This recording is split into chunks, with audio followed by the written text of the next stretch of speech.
Je vais vous parler de la transformation du soja pour l'alimentation animale et plus particulièrement pour les monogastriques. Et donc le principal problème dont on va traiter, c'est de la réduction des facteurs antitrypsiques. Donc je me présente quand même, Patrick Carré, je travaille à Terre Innovia et je suis basé à Pessac dans le département transformation-valorisation. Donc les facteurs antitrypsiques ou FAT, c'est le principal facteur antinutritionnel du soja. Ce n'est pas le seul, il y en a d'autres, mais c'est celui qui va avoir le plus d'impact sur le comportement des animaux qui vont manger le soja. Alors comment ça fonctionne, les facteurs antitrypsiques? En fait, c'est simple, ça attrape la trypsine, l'enzyme qui sert à digérer les protéines, et ça bloque l'enzyme, donc elle n'est plus disponible pour hydrolyser les protéines. Donc les protéines sont mal digérées et le pancréas est obligé de resynthétiser de la trypsine, ce qui consomme des acides aminés et ce qui globalement, si on donne du soja cru comparé à du soja, du soja cuit, on a un différentiel de digestibilité qui est de l'ordre de 75% pour le cru à presque 90% après cuisson. Et puis, il peut y avoir au-delà de ça, il peut y avoir vraiment des problèmes importants de croissance des animaux, et notamment chez les jeunes animaux, les poussins de quelques jours, ou les porcelets. Donc pour illustrer ça, une petite expérience, c'est des essais qu'on a fait dans notre atelier, avec soit deux méthodes de cuisson, de l'extrusion ou de la cuisson. Donc cuisson traditionnelle par conduction, convection forcée. Et ensuite, les graines cuites ont été pressées pour faire un tourteau qui a été donné aux animaux. Donc ça a donné des tourteaux, donc il y avait de l'extrusion ou de la cuisson conventionnelle en produits décortiqués ou pas décortiqués.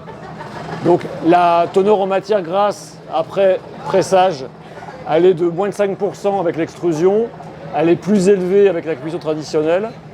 Et quand on regarde le degré de cuisson qu'on peut mesurer par la solubilité des protéines, on a l'extrusion qui a marqué un peu plus, et puis sans le faire exprès, on a un peu sous-cuit un des tourteaux conventionnels.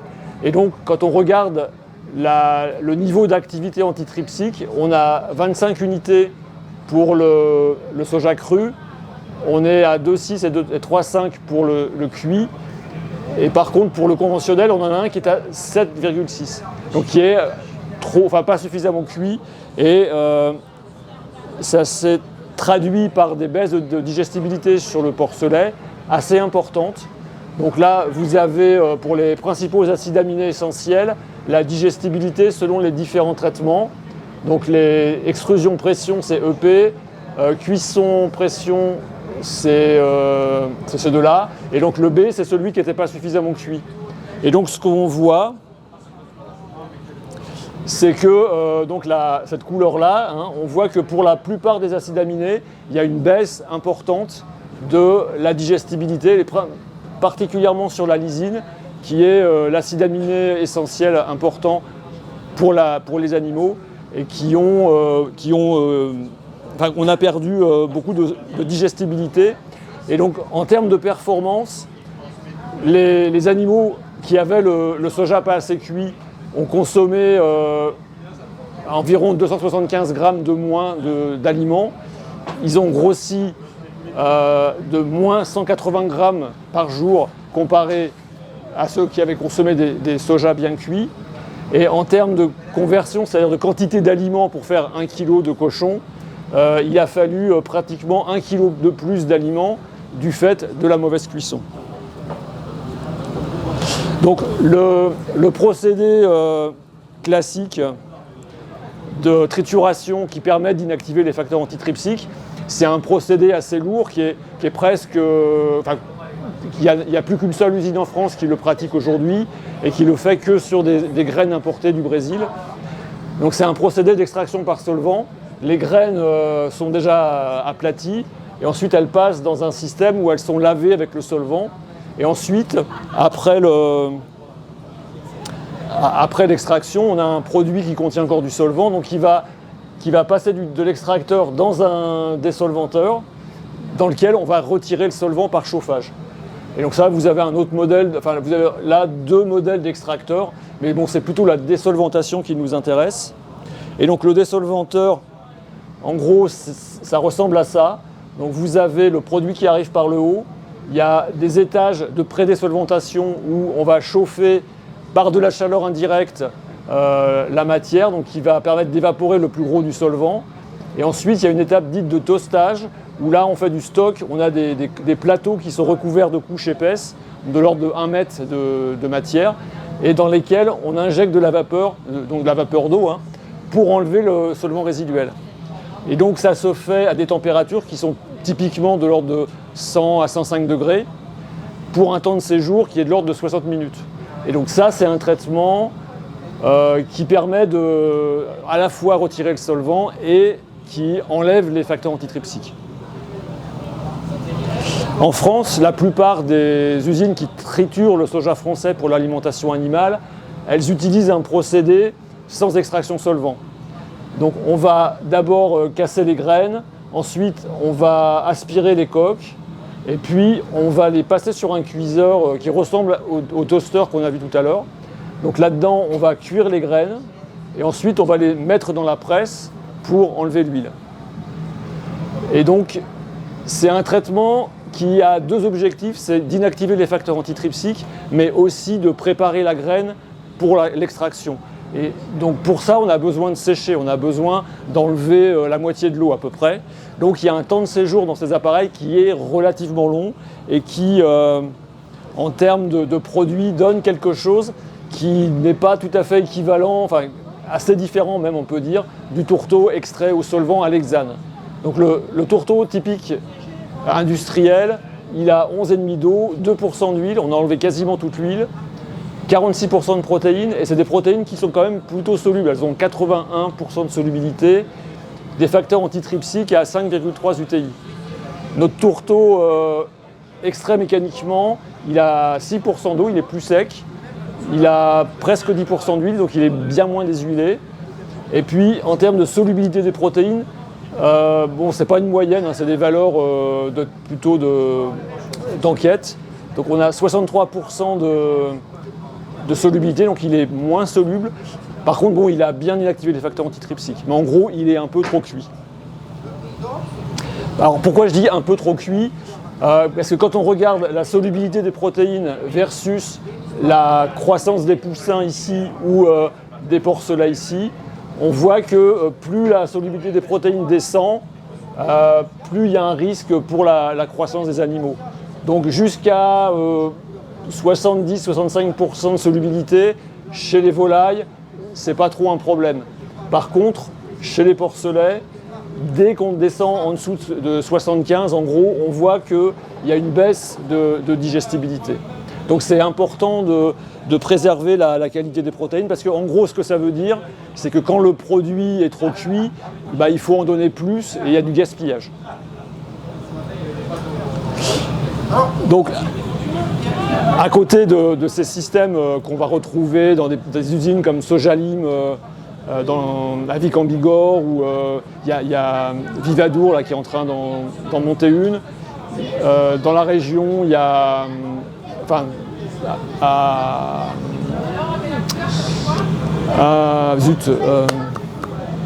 Terre du Sud, il y en a une à Villeneuve-sur... Non, pas à Villeneuve-sur-Lot, bon bref, peu importe.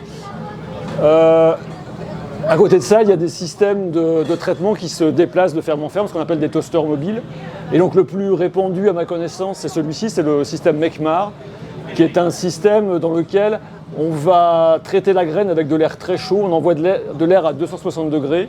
Donc l'air est chauffé par une flamme qui va venir réchauffer l'air et du coup ensuite traverser la couche de matière. Là, vous voyez, la couche de matière n'est pas très épaisse et le temps de séjour là-dedans est de l'ordre de 5 minutes.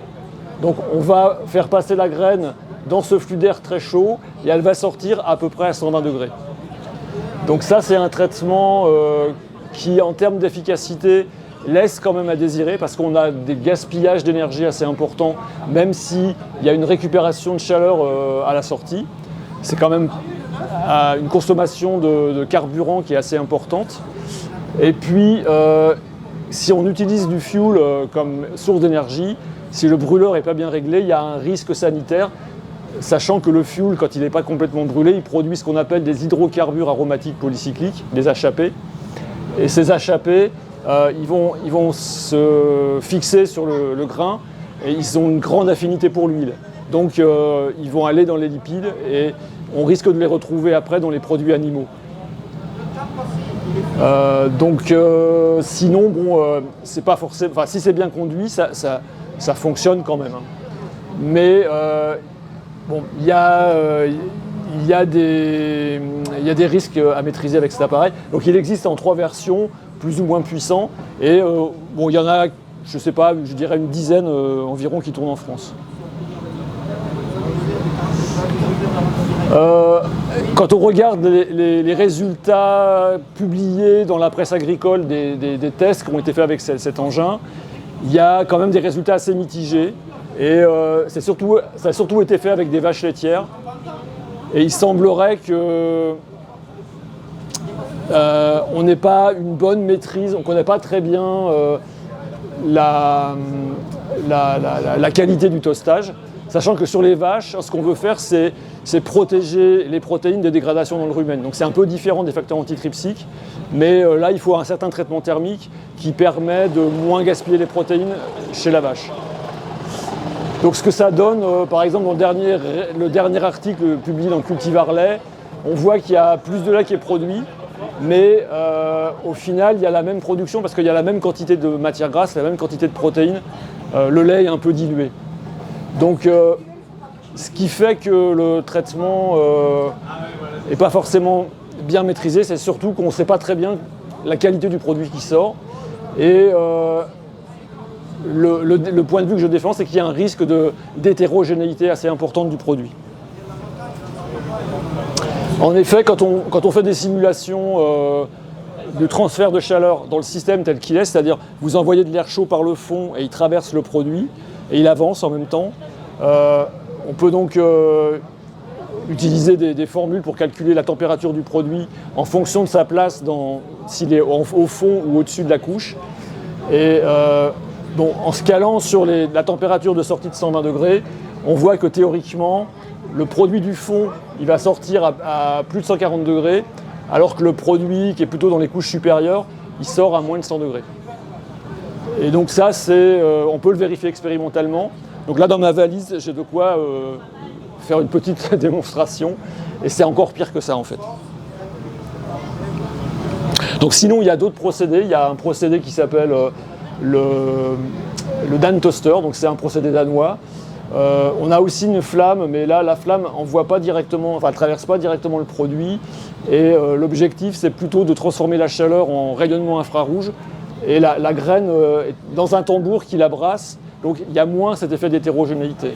Et donc c'est un traitement qui a été, sur lequel il y a eu beaucoup de publications et qui semble relativement fiable. En même temps, il y a quand même des effets de réglage qui sont assez fins. Il faut vraiment maîtriser son procédé, être là en permanence. Et il est quand même un peu dangereux parce qu'à un moment donné, l'intérieur, il y a un système qui génère les infrarouges qui est à 900 degrés. Donc avec un soja qui n'est pas bien propre, il peut y avoir des incendies. Puis un autre système qui n'est pas connu en France, mais qu'on peut rencontrer en Allemagne, où là on a carrément une flamme directe et un produit qui va être brassé. Donc c'est un système qui nécessite un mouillage préalable des graines, sinon ça ne va pas cuire suffisamment.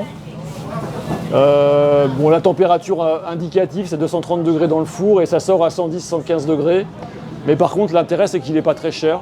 Donc ça pourrait être possible de se renseigner pour voir si c'est possible de mettre ça en place en France.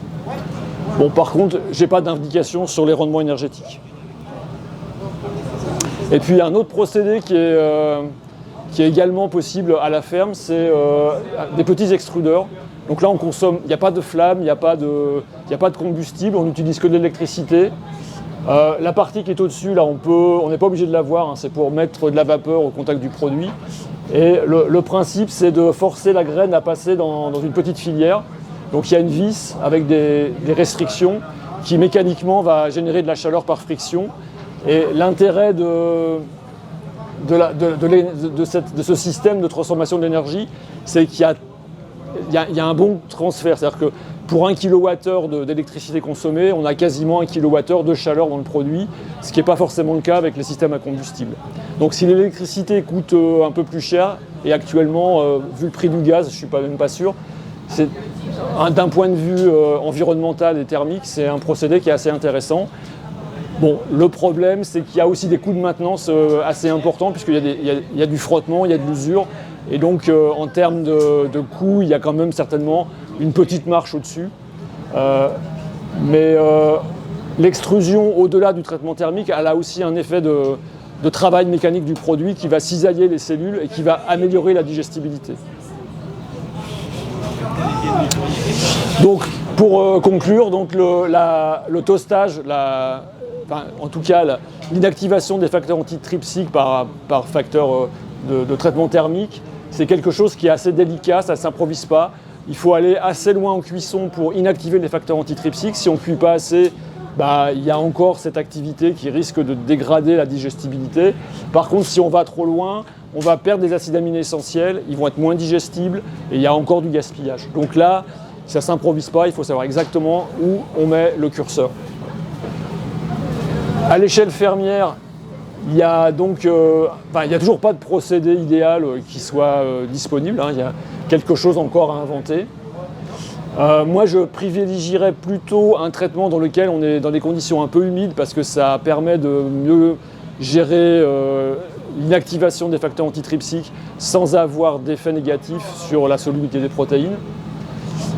Et puis, quand on utilise le cuiseur Mecmar, je répète qu'il y a des risques sanitaires à maîtriser, hein, notamment dans le bon réglage de la combustion pour éviter les HAP dans les produits. Donc tout ça, ça figure dans un petit recueil qui est publié conjointement par l'ITAB, Terrinovia et l'ITERG, qu'on peut trouver sur Internet. Et donc on y trouve des explications sur pourquoi on doit cuire le soja, et il y a beaucoup plus d'informations sur tous les équipements disponibles.